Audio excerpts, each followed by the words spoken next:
I am at the Alice Martinez residence to do a repair tent video. What I'm gonna do is I'm gonna remove this wind damaged 3-tap shingle without trying to disturb the shingle above it.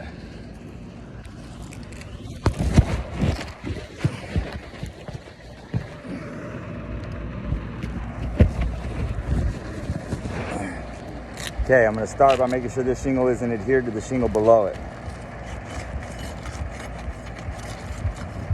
Now I'm gonna make sure the shingle above it isn't adhered to the one I'm removing.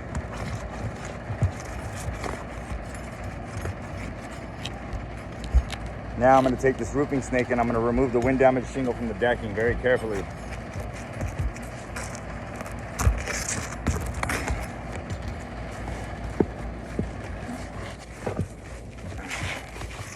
Okay, that one wasn't even nailed in.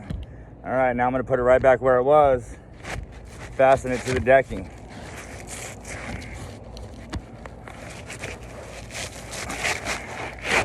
I'm gonna do so using an 1 1/4 inch roofing nail and this roofing snake. So I use the roofing snake so I don't have to lift the shingle above it higher than necessary in order to get a decent nail strike.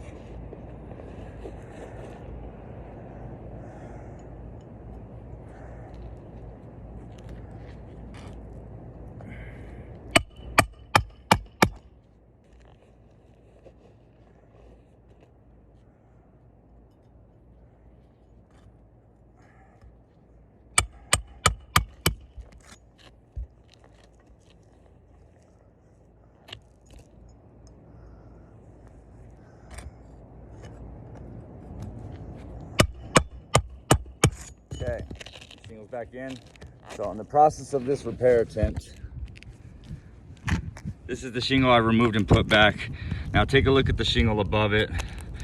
We got some granule loss here, granule loss here, granule loss here on the corner, deeming this roof irreparable.